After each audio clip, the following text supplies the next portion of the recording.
Yo, yo, yo, what is going on, my fellow wrestling fans across the world? Welcome to a brand new week, and welcome to a post Royal Rumble edition of what we like to call the Clash of Champions, where we dive headfirst into all the controversy, storylines, personalities, and everything in between that center around this world we know and love as professional wrestling. For better or worse, I am your host, the vegan you believe in, Conscious Kurt, aka Kurt GPT, the moral conscience of America in the flesh as always. And my co-host needs no introduction, but the hell with it. He's gonna give y'all one anyway.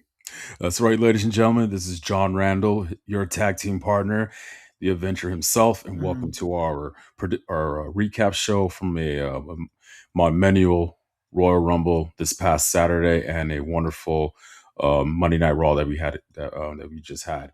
But before that, we'll get into Royal Rumble. We had a great Royal Rumble event and so much to get into. Yes, we did have the Royal Rumble take place this past Saturday from Saudi Arabia, 2 p.m. start time for me and 11 a.m. start time for you. And the show started with the Women's Royal Rumble match. And coming out at number one was Charlotte Flair, last year's winner. And coming out at number two was her tag team partner slash BFF, Alexa Bliss. Yeah, it's kind of very interesting when you have two friends, tag team partners or friends that start off in the Royal Rumble match. This is not the first time we've seen something like this before. First time we saw it was in 1989 when Axe and Smash of Demolition drew number one and two. Yeah. But the only difference in this case, was the fact that Axe and Smash actually fought each other in those first 2 minutes. Yeah, I'll never forget. I remember watching the '89 Rumble and Axe and Smash drew their numbers before the show. I think they just both looked at the numbers and they're like, "Damn, this is gonna be interesting." Yeah. But this Charlotte and Alexa thing, I don't know what the hell they were doing, but this was not what the Royal Rumble is about because it's every woman for themselves, and they were doing some real whack shit in that 2 minute period until the next person came out. Exactly.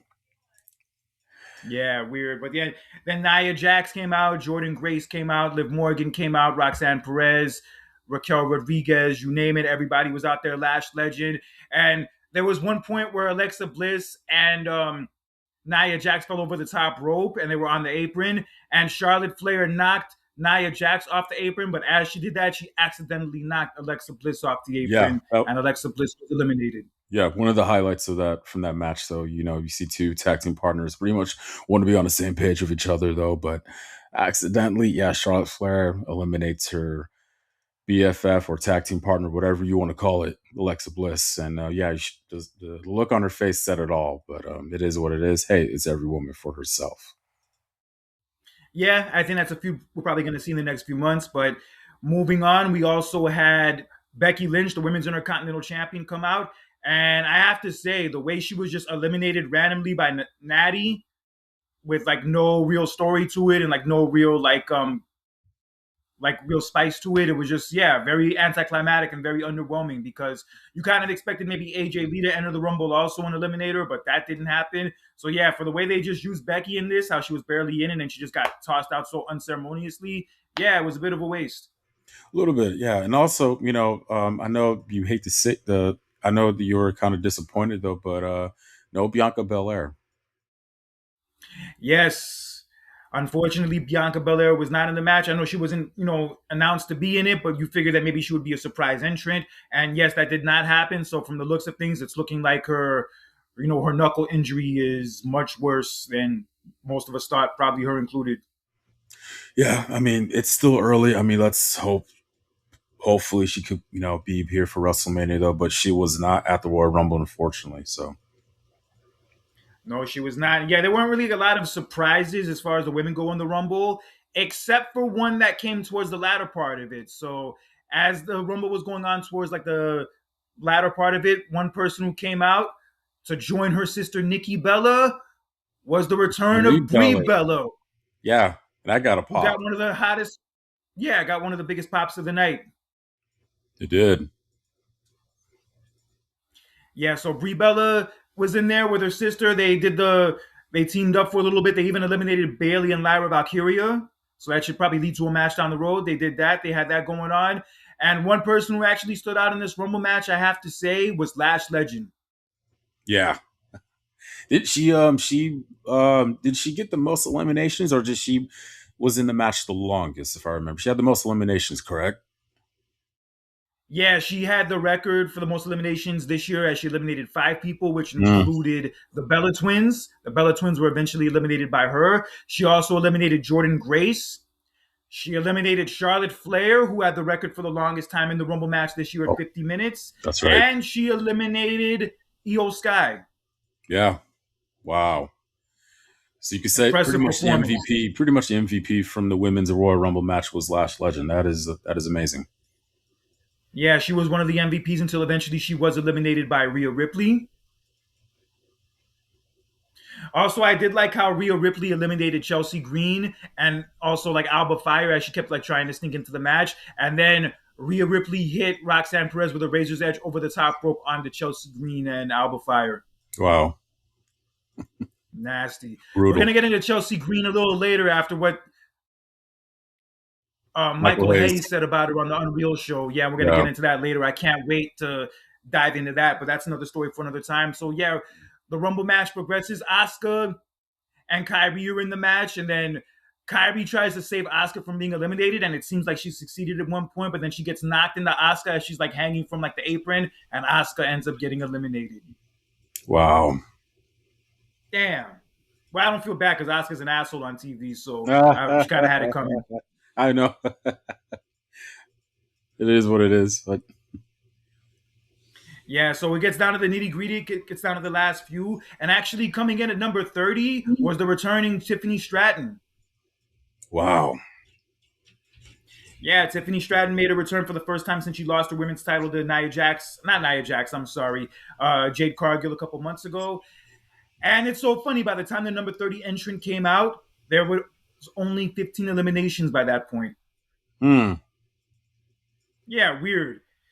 Hmm. Yeah, the first half of this Rumble like really went by slow. Like the first half of this Rumble like really dragged, I'll be honest.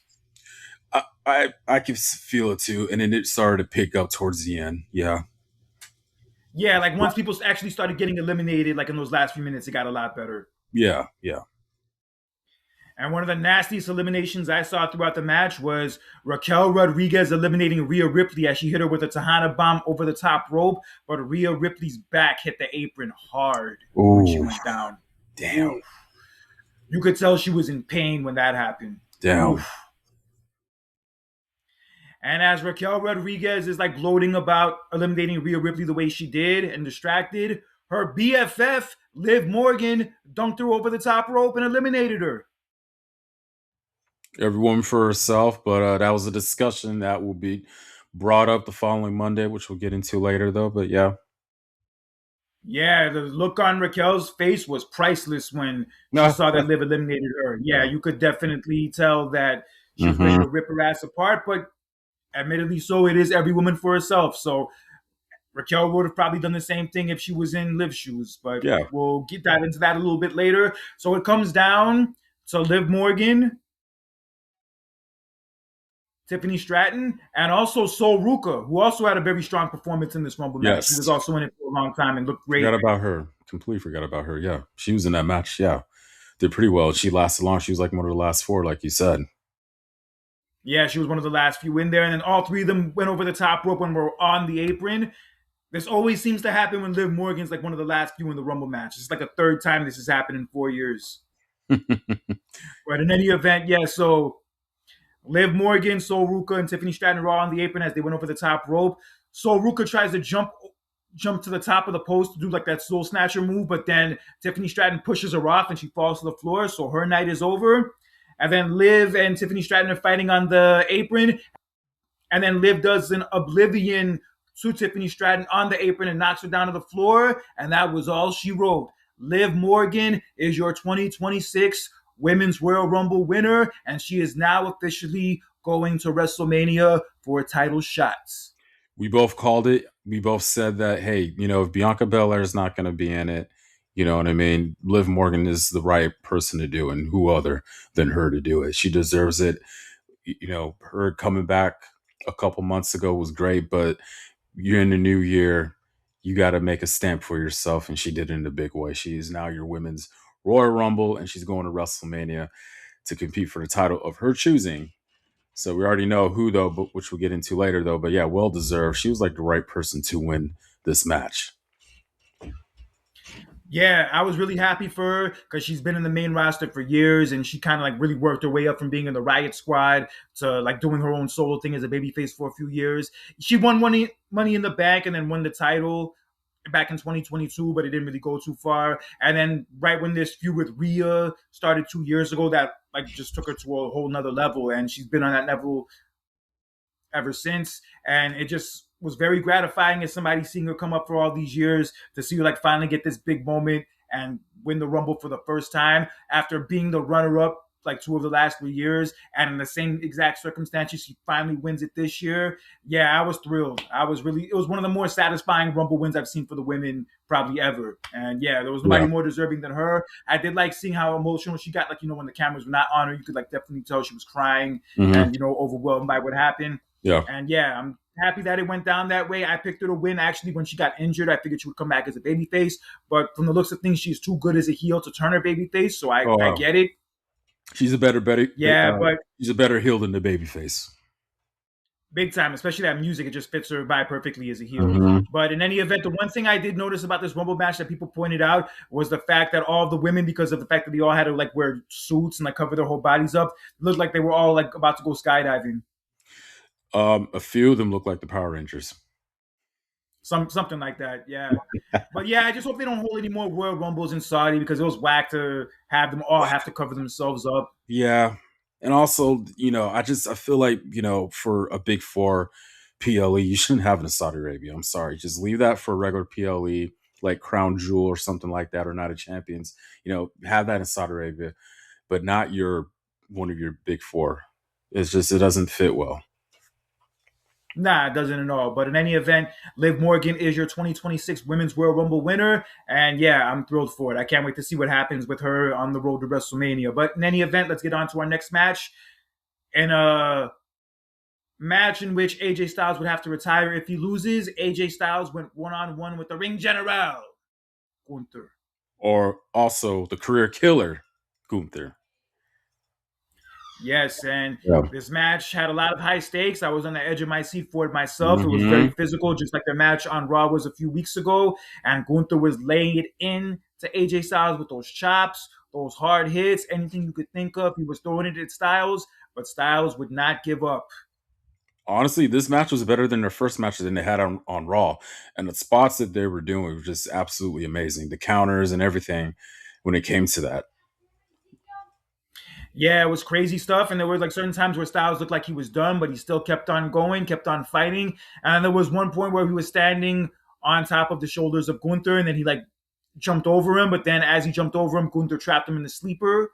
And then Styles was trapped in the sleeper for a while. He kept trying to escape and trying to get back up. And it kept looking like he was going to have a chance to get back up. But each time he tried, Gunther just trapped it back on again, kept like hitting him in the throat and trapped it back on.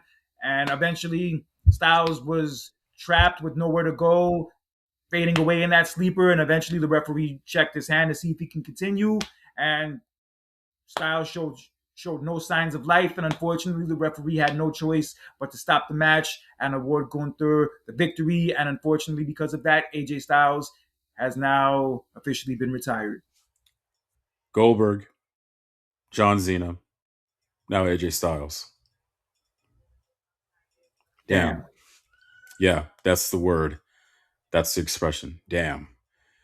Sad. AJ Styles does get a standing ovation from the crowd, and it looks like, he's going to take his gloves off and leave his gloves in the middle of the ring. Kind of similar to what Undertaker did when he leaves his hat and his gloves back at WrestleMania 33, though. But no, he decides to keep his gloves on and, still, give the crowd another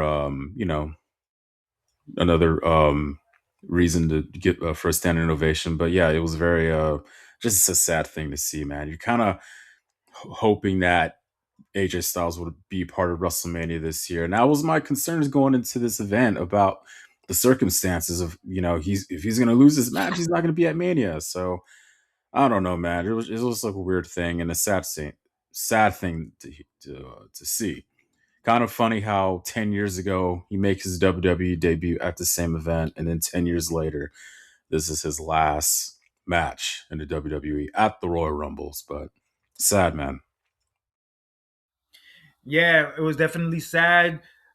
You didn't think it was going to happen so soon, even though you knew like it would happen eventually this year. But to have it like happen at the In Royal that Rumble, way, like right at the start of the year, yeah. yeah, it was definitely something I didn't see coming. Hmm. But he still went out in a strong way. He got to have his last match at the same event he debuted at 10 years before, and a high quality match at that with Gunther. And yeah, it's sad that he's retiring. It's sad that he's done, but there was no stronger way for him to go out than the way that he went out here with a standing I agree. ovation, the love the crowd showed him. And I don't know exactly what this means from this point on. I'm not sure if he's going to maybe wrestle in TNA for a little bit, or maybe wrestle in Japan for a little bit, or maybe even make a appearance in AEW. But I'm hearing that. Triple H actually talked like after the Rumble was over. He mentioned that like he thought that Styles is going to stick around for longer too, but it ended up not working out that way. And he said that they've had discussions with Styles about possibly having a backstage job in WWE following this. That would be cool. With his ring knowledge and like a match producer, I could definitely see that if he wants the job. That would be good for him if he wants it. Yeah, so maybe he is actually done in the ring and he's just gonna work backstage from now on and not wrestle anymore, or maybe he is gonna go on his own retirement tour outside of WWE. Only Yeah, time will tell. just recently he did had an interview on Stephanie McMahon's podcast. It came out today. Yeah, I just saw Yeah, it came out today. yeah, Yeah, we'll see what he has to say because his contract does expire this month. So I don't know if he's gonna sign a new one as far as being a backstage person, or if he's just gonna let it expire and go do other things. But regardless, this was the last time we will ever see AJ Styles wrestle in a WWE ring, and I have to say, it was a pleasure and it was incredible to see him have the run that he had in WWE for the last 10 years. And to think like people like him who are from like TNA and other places weren't even given a chance years before, and then for him to debut in WWE and have the incredible first year that he had at that, yeah. to have like a whole 10-year run with multiple championships, have so many great accomplishments and great moments. Yeah, it's definitely something worth celebrating, and I'm glad I got to be a part of it. Same. I'm glad I actually got to see him wrestle in person. Yeah, me too. I got to see him wrestle at a couple WrestleManias. I got to see him wrestle. I want. When was the last time I saw him wrestle in person? It's hard to. Honestly, one of the matches I got to see him wrestle in live that stands out to me was the match I got to see him have with John Cena at Madison Square Garden at a house show back in Oh, okay. 2016. I'm Yeah, proud to that was a great say experience. that I saw him wrestle John Cena for the first time at Money in the Bank 10 years ago. So, Yeah, same summer. um, Yeah, it was same mhm. summer. Yep. Yeah, so I would toast to AJ Styles if I had a drink in my hand, but I don't, so I'll just use a cup of water. To AJ Styles for a hell of a career and good luck in the next phase of your life. Got my cup of coffee right here. Cheers. And thank you for everything you gave us as fans for all these years. But damn it, Gunther, though. I told you this is going to put heat on him in a good way. And yeah, he is definitely the career killer. And we're going to see, where is this going to lead him going to WrestleMania. But damn, he's really making a name for himself now. So not saying that he hasn't, but I'm just saying this is like a new trend that he's going down the road now. Goldberg, John Cena, now AJ Styles. So this is really insane. Insane run that Gunther's on right now. Very much so. But we move on. In a weird way, this was actually the come down match. The next match we're going to talk about for the WWE Championship, we had Drew McIntyre defending against Sami Zayn. Yeah, very weird that I have to refer to the WWE Championship match on a PLE as the come down match. I mean, look, this match wasn't that bad. It was decent. It was good. The spots was good. Um, Look, it was good for Sami Zayn to be in this moment. Okay, look, you don't have no World Heavyweight Championship match. You have to put your other championship match in here. Do it. So yeah, and I think it was also good for Drew McIntyre. You know what I mean? So on this title run that he has, you have to put him in there. So hey, it is what it is. Yeah, I mean, it was his first actual title defense, like on a PLE or like televised one at that. And yeah, Sami Zayn, he gets like that home. It's like his second home, Saudi Arabia. He always gets that big reaction when he comes out there.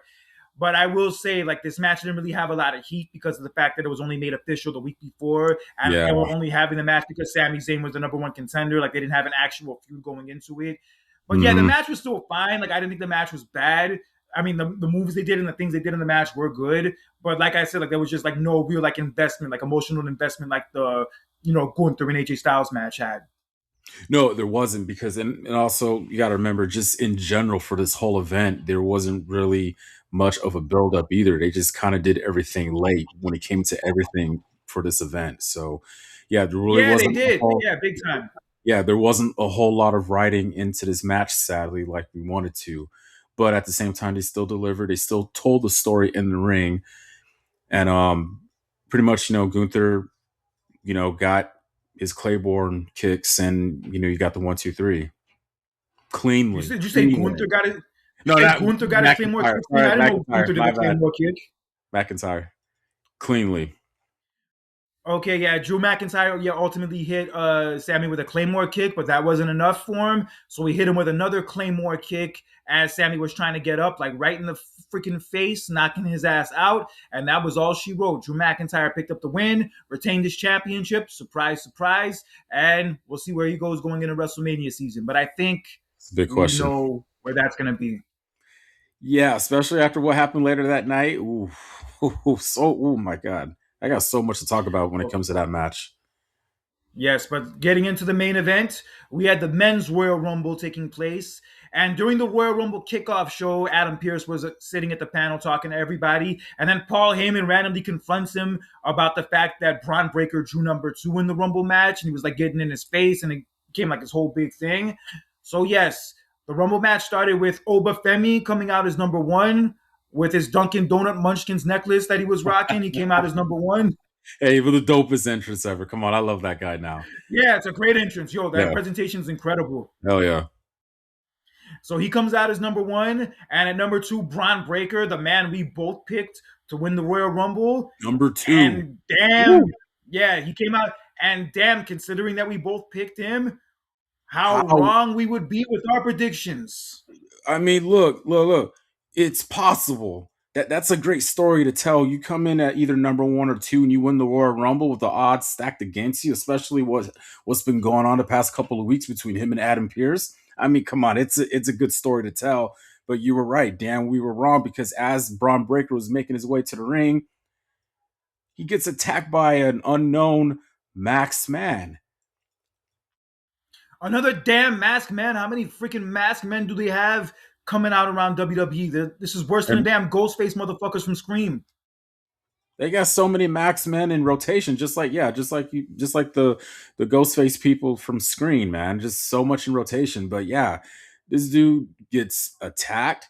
Bron Breakker gets attacked, and last but not least, he gets curb stomped. Making everybody think it was possibly Seth Rollins under the black hoodie.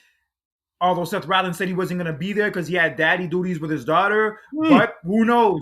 mm, In any event, yeah, Breaker got mm. brutally attacked by this black man, like this black hoodie dude, and then black hoodie dude disappeared. So Breaker gets back into the ring, and right when he gets in, he gets eliminated by Obafemi. Like just Damn. like that, crazy.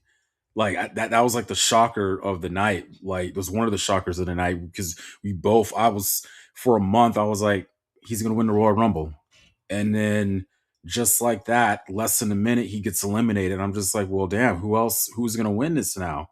I was just at complete shock.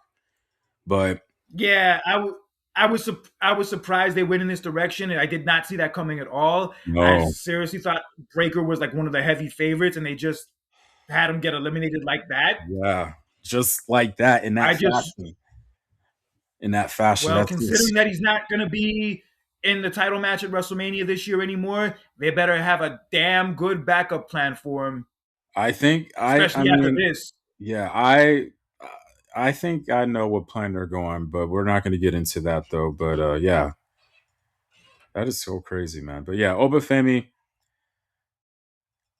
He, in my opinion, he was the MVP.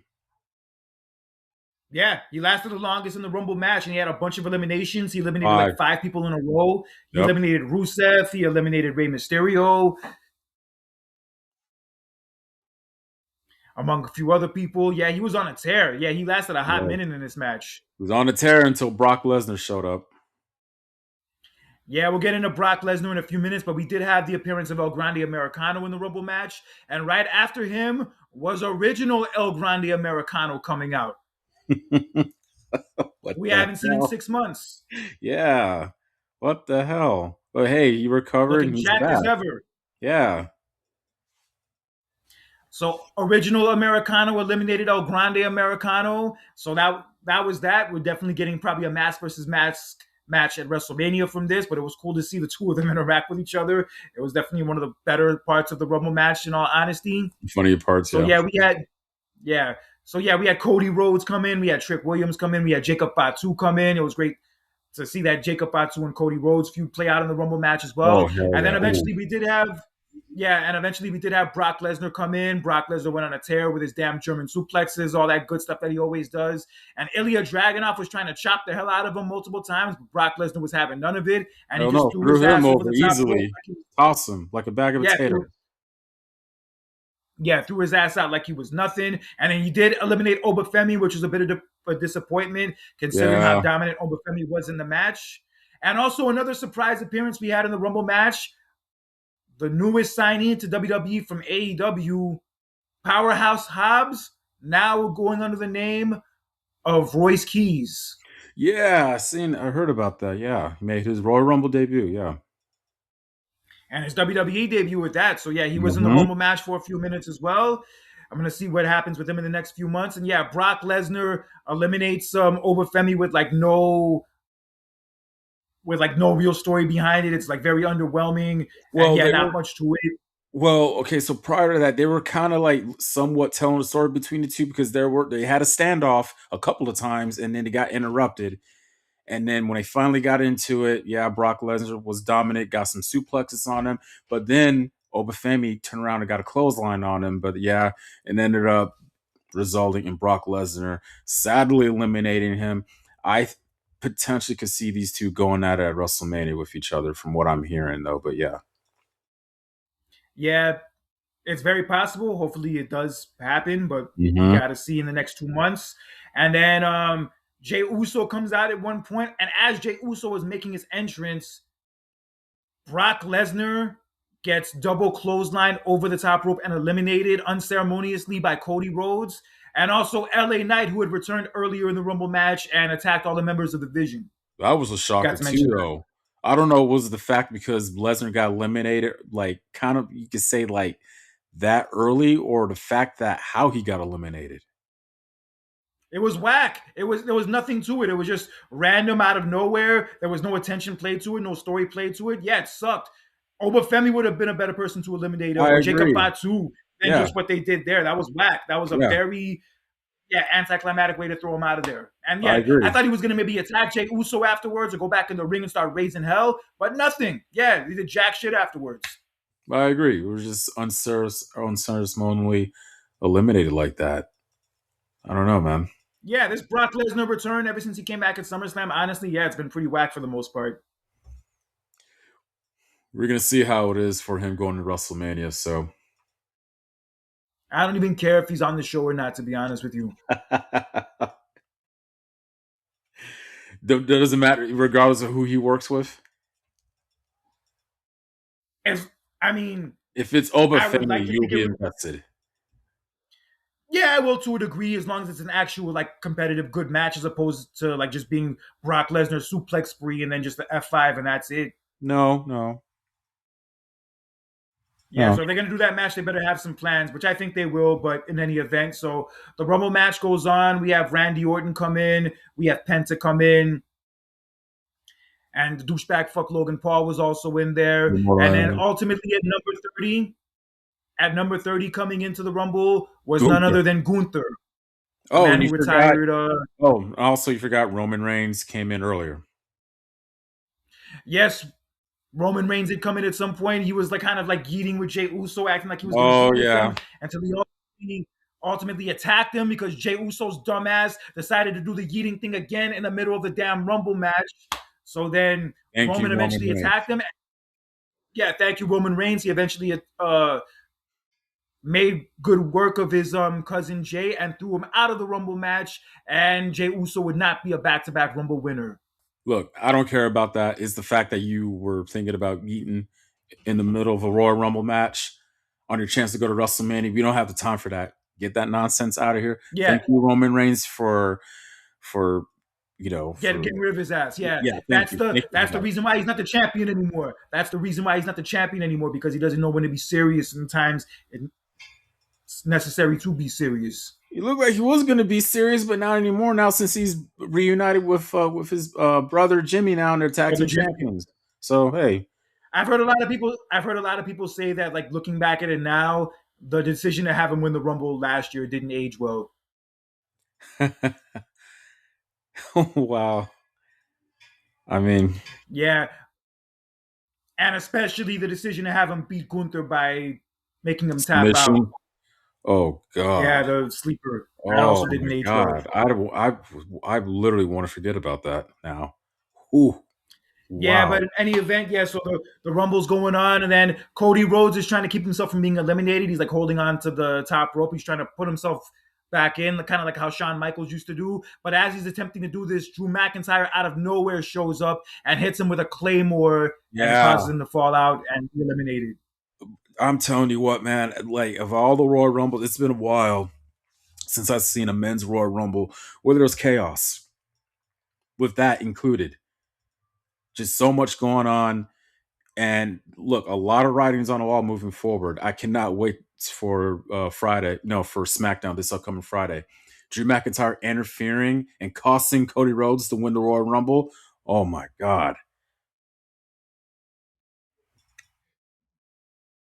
Yeah, it's definitely gonna spice things up. And Jacob Fatu was actually also distracted by this, and as this went on, he was dunked out of the ring by Roman Reigns.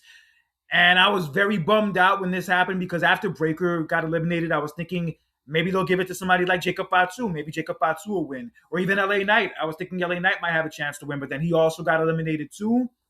So it ultimately came down to the final four of Randy Orton, the douchebag fuck Logan Paul, Gunther, and Roman Reigns. You know what you know damn well no way in hell Logan Paul is going to win that thing, and Hell Roman Reigns no. made work of Logan Paul. He eliminates him. Randy Orton RKO's Roman Reigns, but as soon as that happens, Gunther throws Randy Orton over the top rope, and it's just down to Gunther and Roman Reigns. Yes, and Gunther ultimately gets taken down by Roman Reigns with a spear, and then Roman Reigns ultimately takes him by the head and throws his ass over the top rope. And because of that, Roman Reigns won his second Royal Rumble, this time being for the 2026 one, and he has punched his ticket to WrestleMania. And look, I know a lot of people were very up in arms about this decision. They didn't like the fact that Roman won again, especially considering that he's part time now and this is his first appearance in 2 months. But I will say, despite all of that, this Rumble outcome for him winning turned out a lot better than it did the last time when he won it in 2015. Oh, I agree. This is a completely different era, different time. And also, yeah, it goes back to what you're saying, how a lot of people are up in arms for it. A lot of people are not saying it no more after what happened this past Monday. At first, at that time, I really wasn't high on him winning. But when I really thought about it, I kind of like, oh, I could see what they could do. I'm all for it. Yeah, like look, it would have been nice if they gave it to somebody else who needed it more, like somebody new and fresh. That would have been Hmm. nice. But I get it with Reigns because they have a story they can tell with him going into WrestleMania. So in that sense, I can't get mad at it. But overall, from Roman winning and Styles having to retire and the rest of the show as a whole, this show overall, I would say, was very mixed bag. I could give this event a 7.5 out of 10. I'll probably give it a little lower. I'll give it a 7. And funny enough, ESPN actually gave the show as a whole the grade of a D. A D? I would have been okay with a Look, it C wasn't. minus. Look, it wasn't that bad. I mean, as far as that goes, I mean, it could have been better. They did a piss poor job of building it up in the weeks leading up to it. I'll definitely Yeah, admit that. But it yeah. was a lot better than a D. I think they're being too hard on them. It was a lot Thank you. better than a D. Well, that's what I'm saying. A C minus. Like, okay, you had a AJ Styles versus Gunther was great. Drew McIntyre and Sami Zayn was pretty decent, held its own, and look, you had a good Royal Rumble match. It told, just told a lot of stories in this match moving Yeah. forward. Who was okay? Who was the max man at attack Bron Breakker? Drew McIntyre attacking Cody Rhodes. So much stuff, writings in this match that you have to find out moving forward. So you don't get a lot of that in Royal Rumble matches. Actually, it's been a while since we've seen stuff like that. I like it for what it was. Me, I thought a D is too low. I would have gave it like a C minus. Yeah, the men's Rumble match had its moments, but just like, Roman winning after he's like barely been around so much, and I get considering it. how much he's done over the years, it was a bit of a letdown. And the Rumble, and like just some of the decisions they made throughout the Rumble match were kind of weird, but it still did have its moments. I'll grant it that. Gunther and Styles is obviously the highlight of the whole show. Yeah. Sammy and Drew was cool. It was cool, but like I said before, it had no real heat to it. And the women's Rumble, it dragged throughout most of the time it went on, but then the last few minutes really made up for it. Yeah. And it had a more satisfying winner than the men's did. Okay. Yeah. Okay, so that was your 2026 Royal Rumble show from Saudi Arabia.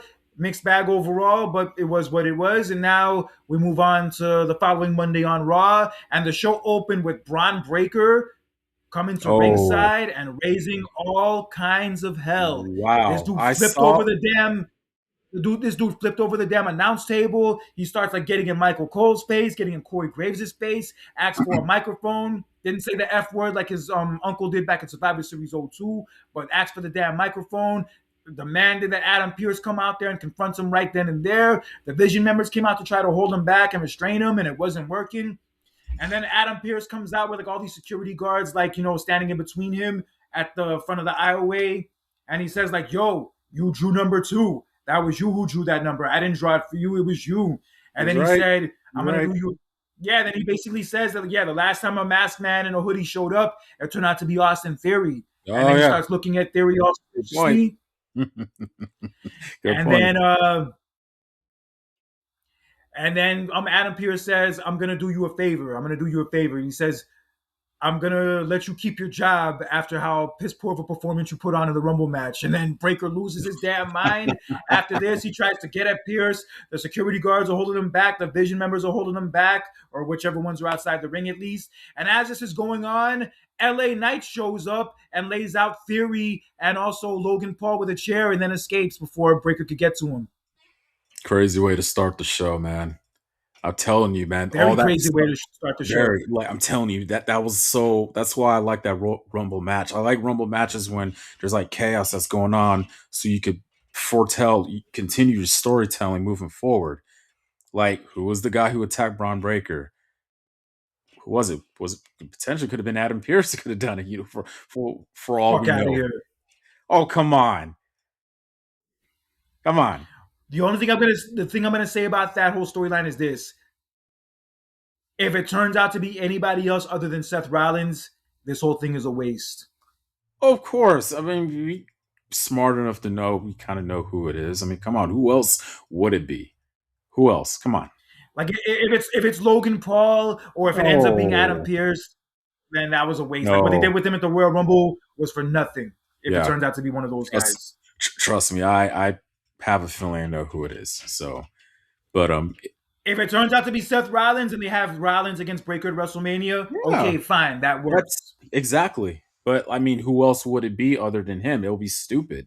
Wouldn't make any sense. So, but yeah, I like how the way it started, and it was a good way to kick off Raw. It will only get better from here.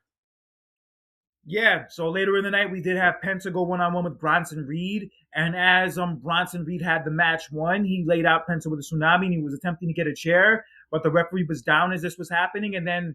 As he's going for the chair, LA Knight shows up and hits him with the BFT on the chair, and that leads to Bronson Reed getting counted out.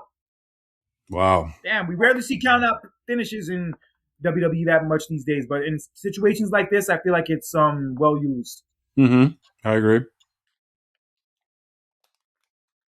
So we're likely going to see LA Knight and Bronson Reed feud over the next few months, possibly face each other at WrestleMania. I could definitely see that as a possibility.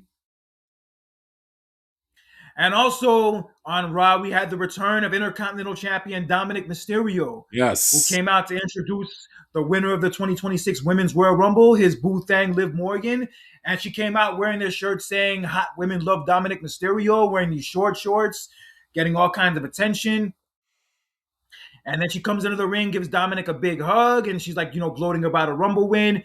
And then she comes and introduces Raquel Rodriguez, who had a match coming up against Stephanie Becker for the women's world title in a street fight. And then Raquel ends up asking Liv Morgan the question that was on everybody's mind: why did she eliminate her from the Rumble match? Look, I mean, in her defense, hey, it was every woman for herself. On top of that, you do have a title match that night. But I know, so this is the moment where I started to like raise my eyebrow. So, but prior to this, we knew about this match, and you had a funny feeling. We all had a feeling that this could be Raquel Rodriguez's moment to capture the title. The moment when she told Liv Morgan, "I want you to stay in the back. I got this." I knew it wasn't going to work out in Raquel Rodriguez's way in this match. I knew something was going to happen. Yep. Because in the middle of this damn match, what did Liv Morgan do? She came out and got involved. So she Yeah. tried to give Raquel the women's title to use as a weapon, but as Raquel's distracted by this, she gets thrown into a chair by Stephanie Becker, and then Becker knocks Liv Morgan off the apron. Roxanne Perez tries to come out a few minutes later to interfere, but then Becker knocks her off the top rope through a table. And then Raquel Rodriguez was about to hit Becker with a Tejana bomb through the table off the top rope, but then Becker I thought that was reversed it. it into a Hurricane Rana. Yeah, she reversed it into a Hurricane Rana, and then Stephanie Becker went to the top rope and hit the corkscrew to finish off Raquel, retain her championship, even though I thought there was a strong chance she was going to lose. She still retained her title, but then after the match, Liv Morgan laid her out with the Oblivion, held up the title, and pretty much gave us our answer on who she's going to challenge at WrestleMania. Although she hasn't said it yet, we can pretty much tell what it's going to be. Dude, I'm telling you, this is going to be so much chaos going in because I'm so curious what's going to happen next Monday on Raw. You got to remember, look, Liv Morgan interfered after she was told don't come, and she came anyway. So, Kurt, we both talked privately about this. I have a feeling, like I said to myself, dude, if Raquel does not win, I could potentially see her versus Liv versus Stephanie in a triple threat for that title at Mania because, dude, she interfered and she had an opportunity to win that match. Some other people were saying how Triple H should have pulled the trigger on that spot where Raquel's going to do the Tejana bomb through the table, but didn't happen. That was kind of the moment. Didn't happen, but I'm just so curious what's going to happen next Monday.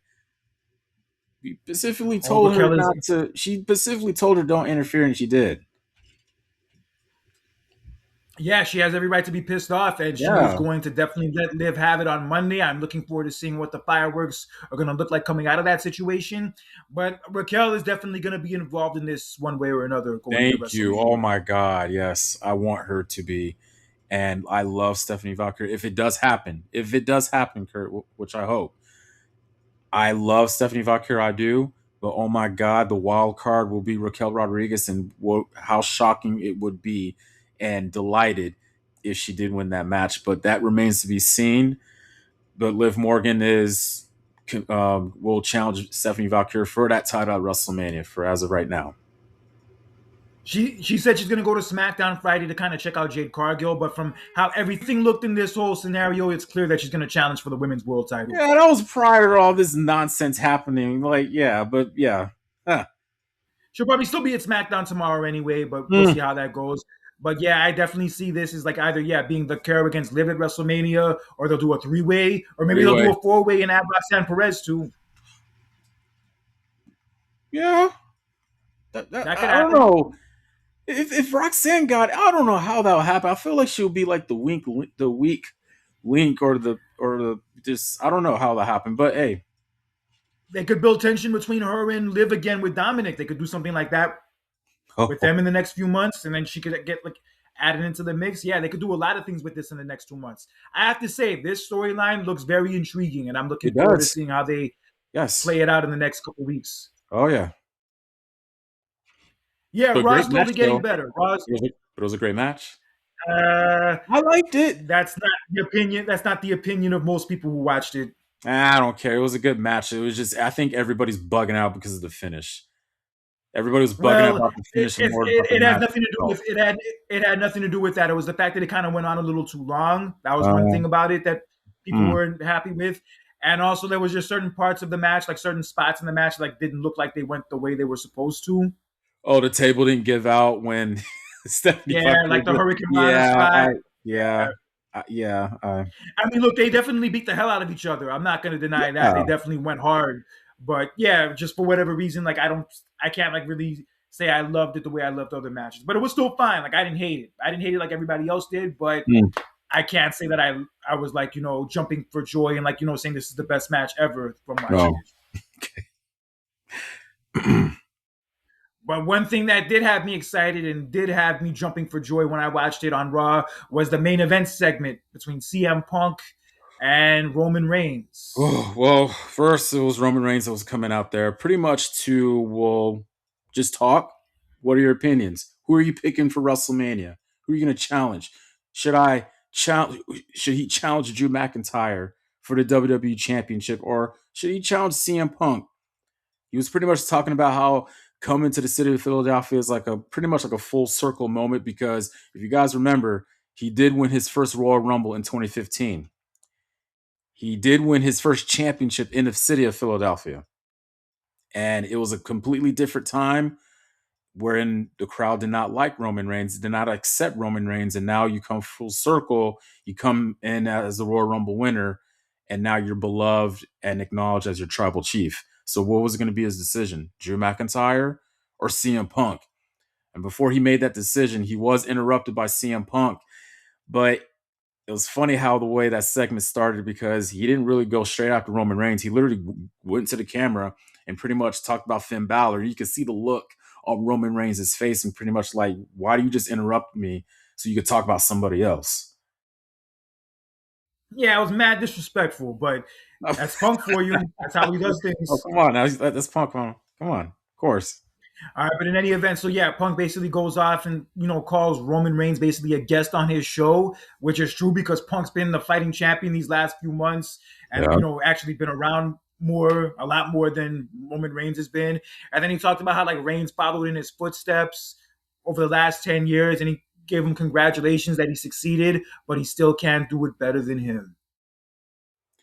The one thing, the takeaway from that storyline, what I love from Punk is about their title reigns. CM Punk, Oh yeah, CM Punk champion for 434 days. Roman Reigns, on the other hand, ch- champion for 1300, and was it 82 or 81? give or take around that neighborhood, but Okay, still yeah. 1,300 days regardless. CM Punk had way more title defenses than Roman Reigns. And yeah, I get it. I get it. Roman Reigns, he carried it through COVID and through like those 4 years. But you got to remember something. We both talked about this a long time ago, Kurt. After WrestleMania 39, Roman Reigns' title reign kind of got a little watered down a little bit. And most of his finishes were Huge. repetitive. He kept getting help from his cousins, which CM Punk like also related to, because he talked about how Roman was like chiming in talking about how the last time you fought Drew McIntyre, you were all crying about a bracelet, and he's like, well, I beat him in Hell in a Cell. I had him all busted up and everything. And Roman's Oh talking. yeah, I remember what he said. I remember what he said. Like when he was talking about the bracelet, he's like, "Careful, because they had to stitch Drew's ass back together again once I got Yeah, finished with him." Exactly. I love that. But also Roman talked about how take a number. I beat him 3 straight years. And yeah, and Punk brought up the fact that yeah, you had to use your cousins to beat him every single time, Exactly. but I beat him Exactly. all by myself. Look. No disrespect to Roman Reigns' title reign, and no offense to his fans, but I stand strongly when I say this. Though, yeah, Roman Reigns' title reign was longer to CM Punk's though, but overall, Punk's title reign was a little bit better than Roman's because he was at every PLE and he defended the title way more than Roman Reigns did. Yeah, Punk had the money line from that whole scenario, saying just because your reign was longer doesn't mean it was better. Thank you. And I'll die on that hill. I don't care what nobody says. Well, he had it longer. Nah, bro. Punk had way more title defenses than Reigns. Yeah, longer doesn't always mean better. A lot of TV shows last longer than other TV shows, but that doesn't mean it was the better show just because it lasted a few more seasons longer. Yeah. Like Fresh Prince lasted only 6 years, but it was still a better show than Family Matters being one example that lasted 9 years and it dragged on those last few seasons. Mm. But anyway, that's another story for another time. And then Reigns kind of responds to Punk saying, like, following your footsteps, like when WWE was thinking about bringing you back a few years ago, who do you think they came to talk about it before they decided to sign you back? Wow. So like you're Wow. only here because of me. Like I allowed you to come back. And then he mentioned the Colt Cabana podcast from 10 years ago, all the things Punk said on that, how like it made his life a lot harder than it had to be because of You all the know things what? he said there. Yeah, I read about that, and then like, look, in Punk's I heard defense, it. I heard the whole thing. Punk basically said like in that whole thing how like the producers and like the higher ups were always constantly telling him in the matches with the Shield, like you need to make Roman look strong. strong. They Yeah, would say that religiously. You need to yeah, make Roman look strong. And yeah. then after like Punk said those things in that interview that led to like the crowd starting to rebel against Roman. And that Royal Rumble like actually happened not too long after that, where the fans booed him after he won. So yeah, that's exactly where all of this came from. I mean, look, look in Punk's defense. Look, he's pretty much retelling what he was told, but at the same time, it wasn't like he was the one who was trying to push Roman. It was the writers. It was creative that Management, was doing it. yeah, it's Yeah, management. yeah. So you can't really like blame that on Punk. Punk is pretty much retelling of what he was told. But I feel like whenever, mainly with the Shield members, whenever, especially with Seth and now Roman, it's like whenever they have like a segment with Punk, it's like they're revealing their past hatred with Punk. It's like, oh my God, I hate you because you left 10 years ago and you betrayed us. And Roman's like, well, I hate you because you pretty much made my career, my early career, like a living hell. And it's like, okay. Yeah, because of all that shit he said, like yeah, it caused the fans to kind of reject Not his Roman fault. I'm essentially. But sorry. no, it's not Punk's fault, but like that was like one of the contributing factors to like the fans maybe seeing Roman differently Yeah. because of the things Punk said. But in Mhm. any event, yeah, so the segment goes on, and then Reigns says, I'm not gonna challenge you because you're on the better show and you're on Netflix. I'm not gonna challenge you because you have a title that I never had before. I'm gonna challenge you, quite frankly, because I hate you. Man, raw emotion right there, man.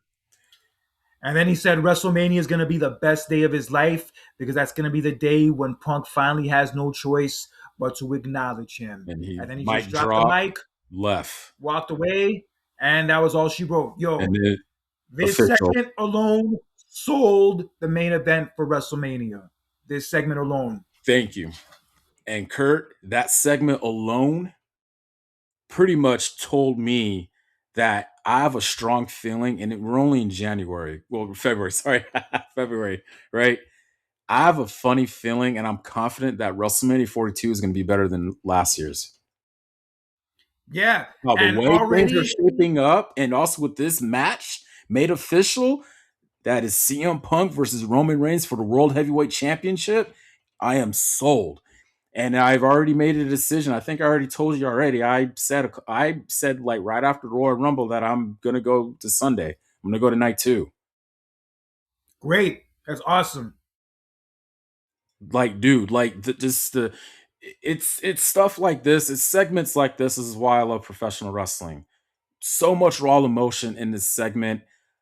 And I even put this on Twitter. I don't know if you felt it, but I felt like this Austin versus Rock vibes from WrestleMania 17, where you have two baby faces, and as a fan, you have to pick whose side are you on, man. That's the vibe I was getting, because you got two baby faces going at it for the title. Two great fan bases, so loyal fan bases, one of CM Punk like myself and one of Roman Reigns. And it's going to be 50-50 in that crowd, man. And I can't wait to be a part of it, and I love it. And um I can't wait for it. It was that whole segment was gold. And that segment wiped away any like outrage or any bad feelings anybody had about Roman winning the Royal Rumble. Thank You could you. have felt your way about it on Saturday, but after that segment, as far Yeah. as I'm concerned, Yeah. those feelings are all gone. Like I'm sold on this match. I can't wait to see how they build it up over the next few months. And hopefully, fingers crossed, what we saw on Monday with that segment wasn't the peak of the build that we're gonna get. Thank you. Because you And have to remember, Roman is still part time. Roman is technically still part time. So we don't know when we're going to see him again. We don't know if he's going to be on the show next week or not. But if he's on the show more consistently in the weeks leading up to WrestleMania, he then I has to think be. this has all the ingredients to be a successful build. Look, he has to be. He has to be in order to tell the story, in order to sell. I mean, they already did with the segment, but you have to keep selling if you're gonna. You have to show up. And also, dude, I'm already thinking about WrestleMania, but we still have Elimination Chamber. It's like I Oh completely yeah, just jumped over Elimination Chamber, and I'm already thinking about Mania already. That's how good that segment was. And as far as Drew McIntyre, bro, you're looking at that, you pretty much got buried when you kind of like look in depth into that segment. You got buried by two guys. He better come out on SmackDown swinging, and you better deliver a monster promo regarding his situation with Cody Rhodes and Jacob Fatu, man. I can't wait to see what's going to happen this coming Friday on SmackDown. But man, this segment alone, dude, is just, oh my god, I love it. Whose side are you yeah. It on, was man? exact. Yeah, this segment was exactly the kind of heat and exactly the kind of like spice up that the show's been missing. Like we were missing like segments like this, like really heated, intense, like very personal back and forth promos like this. It's exactly what the show's been needing. And we finally got it on Monday. And fingers crossed we get it a lot more in the weeks leading up to WrestleMania. Yeah. Because yes, this is one of the biggest, if not the biggest main event for WrestleMania we've seen in recent memory. And one last takeaway before we jet off. This is going to be the fourth time that the World Heavyweight Championship will be in the main event of WrestleMania. And here's another interesting takeaway. The last three times the championship was defended, the champion lost that title. And the main event, that's right, Yes. that did happen. Yeah. So the last And I last have World to Heavyweight say, Championship match was back in 2008, WrestleMania 24, Edge versus Undertaker. So that segment alone really solidified that championship. Like, this is the number one prize in the business now. Because before that, we had second thoughts about, oh, is the title important? No, that segment made that title more important than the WWE Championship. and honestly, another thing to mention, Punk's been doing a great job making that title feel important with the title defenses he's been having Yeah. recently. So that's also been a factor in it. And I have to say, this match is already feeling like a bigger deal than either title match was last year. Thank you. A major upgrade from last year. You had, no offense, Gunther. Huge. I mean, yeah, Gunther was the champion though, but it was going against Jey Uso. That buildup was kind of a little bit though, but this is a Now the major build-up was upgrade. pretty good. Yeah, it was The okay build-up for that though. was still pretty good, but it wasn't a match. It wasn't like a match like we really wanted on paper, but they still had a pretty good build-up. Yeah, But this is next major up, level. This is next level major shit. upgrade. Oh my god, major upgrade. Hoo, hoo, hoo. I can't wait. Yeah. Hopefully they can, keep this consistent as far as the build goes going into WrestleMania. Because yeah, this is definitely a match I cannot wait for. This is a match that honestly, as a fan, I was wanting ever since Punk came back to the WWE. 3 years ago. And I'm telling you, dude, this is giving me Austin versus Rock vibes from WrestleMania 17. I love that post that you put up from this the other day on the page about this whole scenario with the whole survival of the fittest song from Mobb Deep playing in the background. Genius. Oh yeah. Yeah, but this is exactly the big major title match we've been needing and needing to have a build up for the longest time. Like the last few PLEs haven't really had that, but we're finally gonna get it for WrestleMania this year, and I am all in. And Lord willing, No AEW. fingers. Yeah, Lord willing. Yeah, I'm already said like I'm going on Sunday. There's no way in hell. Like it makes up for last year. Like I felt bad that I didn't go last year, but I think the signs were pointing at like God was giving me another chance for me to make up for last year, because I have to make up for this, because I didn't go to WrestleMania last year. I didn't go to Raw the following Monday. I didn't go to Survivor Series on my birthday. I have to go to WrestleMania this year. Have to. Yeah, no bigger match for you to watch than that one for Thank you. WrestleMania. Yes. Yeah, so the That would road be to great if you WrestleMania came isn't. though. It would be great if you came though. But I got that music festival coming up. I can maybe see oh if I can make something happen, but that yeah, music festival is a much bigger priority to me this year. I feel you. Yeah. Yeah, but in any event, yes, we have the road to WrestleMania. It is in full swing. And before we get out of here, that show WWE Unreal, the second season did drop a few weeks ago. I did watch it personally, and I will say that you're not really missing anything if you don't watch it. But one thing that did stand out about it that people have been talking about ever since was something that Michael Hayes said about Chelsea Green when they were talking to Chelsea Green and documenting her.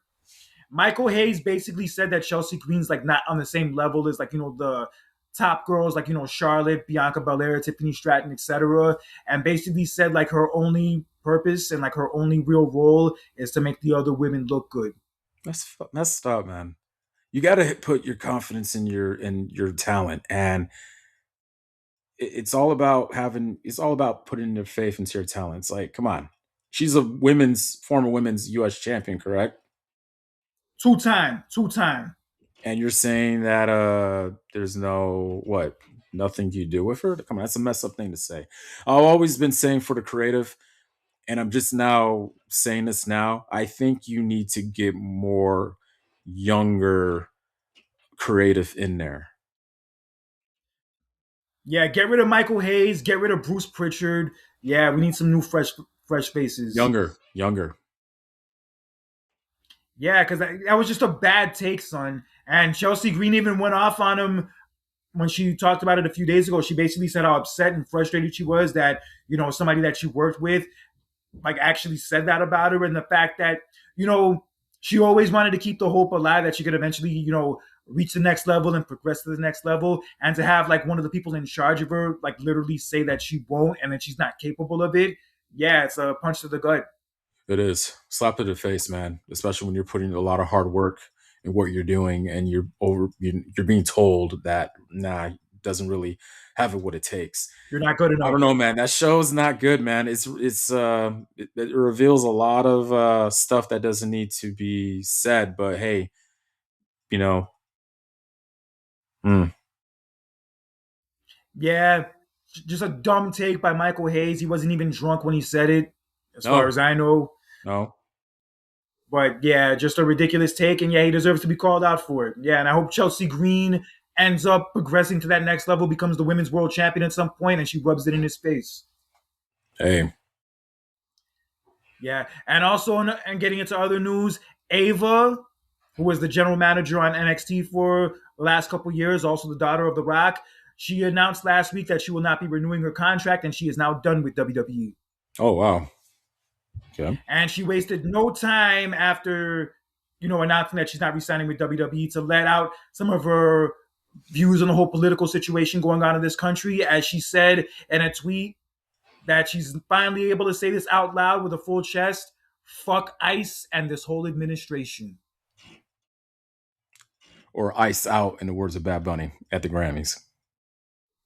Yeah, so Yeah, I can definitely see why she maybe didn't want to resign with them because of their whole association with Trump. And not to mention, they released her girlfriend a few weeks ago. Her girlfriend was also signed by Mm, WWE, and they released her recently. mm. So yeah, she's done, and apparently she's gonna go work in her um parents' new studio that they started. Oh, okay, cool.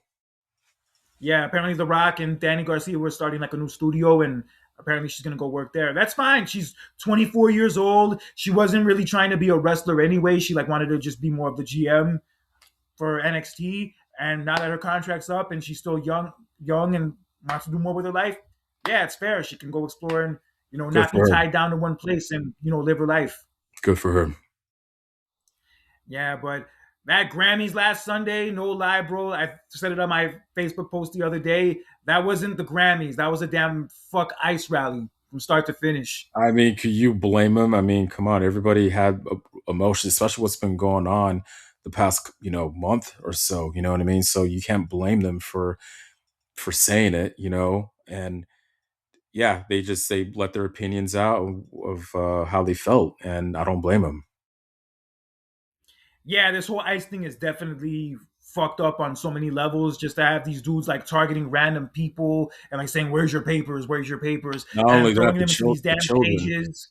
the children too. Yeah, That, that that too. that's the one that bothers me the most. Like you pretty much are taking children away from your families, and that what really bothers me. But just outside of that, the highlights of that night was, of course, Kendrick Lamar ending the night with the most Grammys by a rapper, surpassing Jay Z with 25 awards. Although I'm happy for Kendrick, I'm happy that he broke that record. I do feel the Clip should have won album of the year. I'm sorry, not album of the year, best rap album. They should have won instead Yeah, of your Kendrick. friend was But saying the same thing. it That is. album was dope. That was a dope It was album. It great. was. It was. I need to listen to it again, but that was a dope album.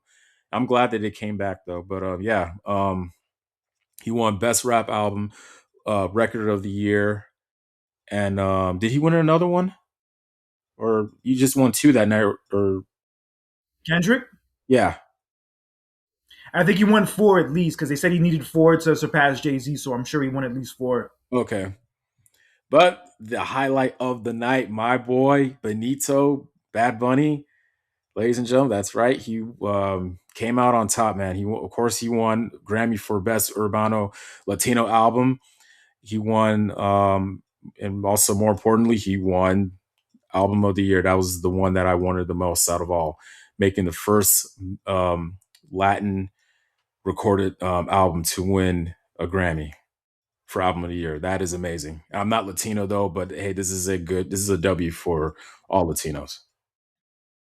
Yeah, I'm thrilled for him. I'm thrilled for the whole community. He definitely earned it with Yeah, how global of a star he is, all the Spotify streams he gets, all that good stuff. Yeah, he's definitely a huge yeah, star, regardless of what anybody else says that hates on him. And yeah, I was thrilled for him. yeah. Now this and Yeah, now the just Super a Bowl halftime show, and it's just crazy how 10 years ago he's working at a grocery store, and now 10 years later you won a Grammy for Best Album of the Year. That's like a motivation where, hey, keep reaching for your dreams, man. it's never too late. Yeah, it's Yeah, never too late. And congratulations to Bad Bunny for holding it down, winning the Album congratulations. of the Year Grammy. I Oh cannot wait for her Super Bowl performance on Sunday. yeah, I'm dang, definitely not watching that. I'm not watching that bullshit show that Kid Rock and Trump are trying to put on. I hell could no. give two fucks about those assholes and the people Oh, who defend them. But yeah, it's gonna be popping Sunday. I'm not even giving two shits about the game. I just want to watch that damn halftime show. look, I just want a good game. I don't care who wins, honestly, though. But yeah, I'm all in for the halftime show, man. And I have a funny feeling it's going to be one of the greatest. Along, I think my personal favorite, I would say Michael Jackson, though. But that Prince halftime show hit differently, man. I don't know if you ever seen that one though, but Prince's Yeah, I halftime saw it. It show, was dope. yeah, That that was that dope that too. one, ooh. But I have a feeling that Benito's going to put on the show, and I can't wait for it. I'm looking forward Oh, to what guests he's going to have. maybe Cardi B will be there because I was hearing, her boyfriend's in the game, so maybe yeah, she'll make a cameo. I was hearing. I hope Stick it Daddy to Nicki Yankee. Minaj. I hope Daddy Yankee or J Balvin makes an appearance too, though. But yeah, I'm all for it, and I can't wait for it, man. Yeah, reggaeton getting love on the biggest stage possible. Oh I yes, remember when reggaeton kind of first came out, like when I was still in high school, like around the time I graduated, actually, like in 2005. I remember when it first, like, started to, build momentum and get attention. And now it's getting the Super Bowl halftime show. it's Beautiful just thing, it's. son. I've got into that music because of my friend, and I told myself, like, man, if I went back in time and told myself 15 years ago that you're gonna like just be in love with this music, I would have been like, bro, really? You know what I mean? And I love this music because it just because of the people who I hung out around, and it made me comfortable to listen to it to the point where this genre is like a second nature to me, to the point where it's like I'm listening to it as much as every other genre that I like to the point where if there's an artist that I like, I will go see that person perform. I even went to a Latin reggaeton festival here in Vegas about 3 years ago. That's how much I love that music. And to see that genre on the big stage of the Super Bowl at the halftime show, that means a lot to me. Yeah. And I'm glad they're finally getting this moment. I got into like Latin music and Spanish music kind of when I was a kid because I lived with my grandmother and she would always listen to it nonstop. She would Mm. even watch the soap operas and everything and whatnot, have parties and like play that stuff nonstop and be dancing. Yeah. So I didn't really, appreciate it back then, but now that I've gotten older, I really appreciate it a lot more, especially since my grandmother's not here anymore. Like Yeah. anytime I hear one of those songs, it makes me think of her. It makes me think of like, Mm. growing up in her house. So Yeah. like now I definitely especially have a lot more of an appreciation for it. Oh yeah. You just now you got to go Yeah, to a concert now. oh yeah, definitely. I will go to a Yeah. concert. I go to the clubs all the time. They Yeah. always like most of the clubs I go to have like a Latin room or two Latin rooms. So yeah, Mm. there's never a shortage. Oh yeah. I know it's always crowded. Yeah, a little bit. Yeah. But yeah, I'm happy that he like, made the statement that he did. I'm sure he's gonna make an even bigger statement at the Super Bowl with the whole ICE thing going on right now. And yeah, to all the people who like, try to defend that bullshit, try to justify that bullshit, you should all be ashamed of yourselves and be ashamed of the person you support, that being the douchebag we call the president. Exactly. All right, but enough of that. So, my brother, is there anything else you want to get into today? Oh man, just I can't wait for WrestleMania. I can't believe I'm actually talking about that over Elimination Chamber. We still got Elimination Chamber later this month in Chicago. Yeah, And we'll probably get at Elimination Chamber. We'll probably get CM Punk and Finn Balor in a rematch, yeah, especially considering that it's going to be in Chicago. yeah. And also, we'll probably get another chamber match to decide who's going to challenge for the WWE title at WrestleMania. And either Cody or Jacob Fatu or both of them will win, and they'll turn into a triple threat. I love And that. then and we'll get a women's one also, a women's one to decide who will challenge for the women's title at WrestleMania. Maybe Bianca will be back for that, or maybe end up being Jordan Grace who faces Jade Cargill at WrestleMania. Yeah. Only time will tell. But yeah, we're officially on the road to WrestleMania. Of course, it is Super Bowl week. I can't wait for that this Sunday. And yeah, to everybody else, stay safe and also, subscribe to our social media, Twitter, Instagram. Also, find us on Spotify. We're also available on YouTube as well. And more importantly, if you've had any inquiries or questions about anything, any topics wrestling related, email us at champsclash.pod@gmail.com. Yeah, holler at us. Let us know what you think. And until next time, for John Rattle, my podcast partner, this is Conscious Kurt with another edition of Clash of Champions. Take care. Enjoy Super Bowl weekend. Have fun. Get fucked up, but not too fucked up to the point where you're making dumb decisions. And most of all, don't be an asshole in real life or social media because that toxic bullshit is for the birds and Nicki Minaj too, Oh, and that's right, ladies and gentlemen. Stay safe, stay blessed, and always stay adventurous. especially in the bedroom. Have a good one.